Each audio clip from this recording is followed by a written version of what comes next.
Nazarpur union বিএনপির সংগ্রামী সাধারণ সম্পাদক কামরুল পাঠান উপস্থিত, আমার নজরপুর ইউনিয়নের বিএনপির যুগ্ম আহ্বায়কবৃন্দ উপস্থিত, বিভিন্ন ওয়ার্ড এবং অন্যান্য সংগঠনের নেতৃবর্গ, সম্মানিত উপস্থিতি, সকলের প্রতি রইল আমার সালাম।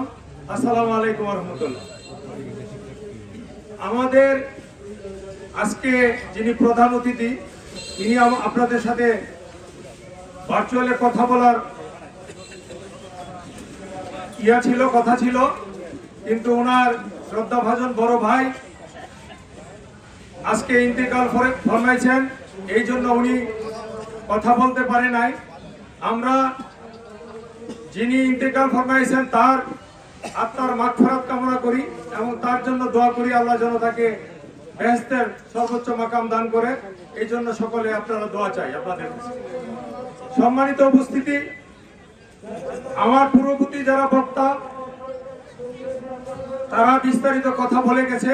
আজকে 2 দিন যাবত আপনারা বিভিন্ন প্রপাগান্ডা যারা ছড়াচ্ছে ফেসবুকের মাধ্যমে এবং আমাদেরকে মানসিকভাবে এবং আমাদের ভাবমূর্তি ক্ষুণ্ণ করার জন্য আপনারা তাদেরকেও চিনেন, আমাদেরকেও আপনারা চিনেন। আর বিগত দিনে আপনাদের ভোটে নির্বাচিত হয়ে এবং এই বিএনপির দায়িত্ব নিয়ে বা আপনাদের সাথে চলাফেরায় আপনারা যদি কোনোদিন একজন লোক বলতে পারেন যে জালালউদ্দিন সরকার এই বিচার থেকে 500 টাকা অন্যায়ভাবে নিয়েছে বা কোনো কারো জমি একটি সিম ওয়ারিশের জমি খরিদ করেছে বা কারো কাছে চাঁদাবাজি করেছে, তাহলে আমি মনে করব আমি সর্বোচ্চ শাস্তি আমার পাওয়া দরকার। কেননা আপনারা আমাকে জনগণের ভোটে, আপনারা রাতের ভোটে না, আপনারা জোরপূর্বক ভোটে না, আপনারা কিন্তু গণতান্ত্রিকভাবে ভোটের মাধ্যমে আমাকে চেয়ারম্যান নির্বাচিত করেছেন। আমার বাবাকে বারবার চেয়ারম্যান নির্বাচিত করেছেন। তাহলে আমার চেয়ে বড় অমানুষ আর হতে পারে না। আপনারা যেই কুলাঙ্গারা এই ধরনের অপপ্রচার চালায় তাদেরকে চ্যালেঞ্জ করবেন। তারা যদি এর কোনো সদুত্তর দিতে পারে, কোনো প্রমাণ দিতে পারে যে জালালউদ্দিন সরকার 100 টাকা কারো কাছ থেকে চাঁদাবাজি দুর্নীতি কোনোদিন করেছে, তাহলে আমি মনে করি সর্বোচ্চ বিচারক আল্লাহ রাব্বুল আলামিন, ওনার আদালতে আমার বিচার হবে। আর আমি মনে করি আপনারা যারা এখানে উপস্থিত আছেন আপনারা হলেন আমার সর্বোচ্চ অভিভাবক। আপনারা আমাকে যে শাস্তি দিবেন আমি তা মাথা পেতে নিব। আমার রাজনীতি, আমার এই চেয়ারম্যানই বা আমার এই সভাপতি হওয়ার কোনো দরকার আমার নাই। আপনার দোয়া এবং ভালোবাসা যদি না থাকে, আমার এই চেয়ারম্যান এবং এই সভাপতি হয়ে আমার এটা কোনো আমার ব্যবসা না এবং আমার পারিবারিক পেশা না।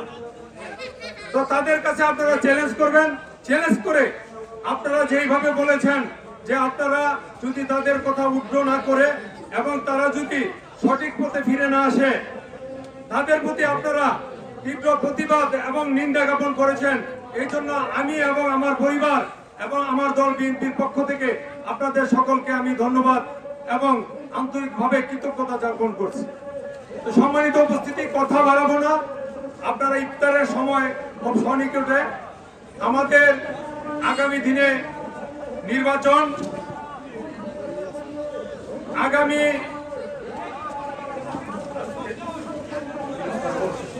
বিএনপির মনোনীত প্রার্থী আমাদের সাবেক সফল এমপি খায়রুল কবির খোকন ভাই সর্বোচ্চ ভোটে ওনাকে নির্বাচিত করতে পারি, এই জন্য আপনারা কি ঐক্যবদ্ধ আছেন না?